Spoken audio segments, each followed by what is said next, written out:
వాళ్ళల్లో కంది నాటాలి ఫ్రెండ్స్. కంది నాటాలంటే ఇప్పుడు మనం కందులు పోయి కలుపుకొని రావాలి. అవి ఎలా కలుపుతారో ప్రాసెస్ ఎట్లా ఉండిద్దో మీ అందరూ చూపిస్తాను. వచ్చిన తర్వాత ఇంకా మనం కందులు నాటుకోవాలి. ఓకేనా ఫ్రెండ్స్? ఓకే. ఇప్పుడు ఈ రంగుని మనము ఈ కందుల్లో కలిపితే అవి పురుగు పట్టకుండా, పొలంలో నాటినప్పుడు పురుగు పట్టకుండా ఉంటాయి ఫ్రెండ్స్. అందుకని నాటుతున్నాం. అందుకని దీంట్లో కలుపుతాం. ఈ మందు ఇప్పుడు చూడండి ఎలా కలుపుతాం. కన్ఫర్మ్ ఫ్రెండ్స్, మొత్తం అయిపోయింది. ఫైనల్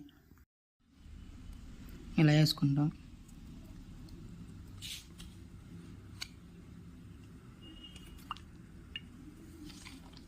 వేసుకున్నామా తర్వాత గ్లవ్ చేసుకోవాలి.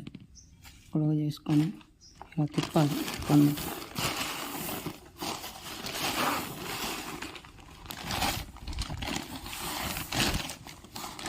ఇలా తిప్పి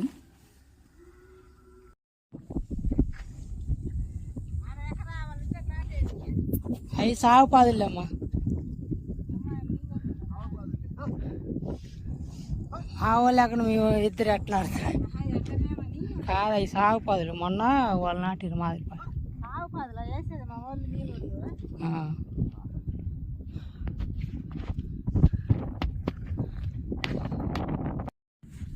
పత్తి నాటాలి.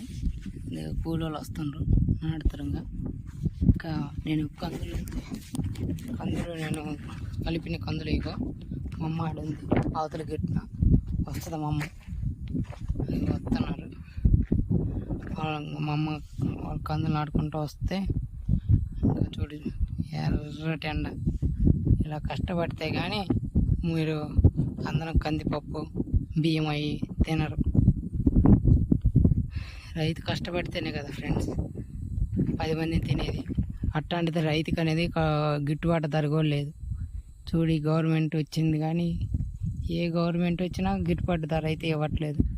చూడండి, ఎర్ర టెన్లో కష్టపడి చేస్తే కానీ మనం 4 మెతుకులు నోట్లో పోవు. అలాంటిది చూడండి, రైతుకి ఎక్కడైనా న్యాయం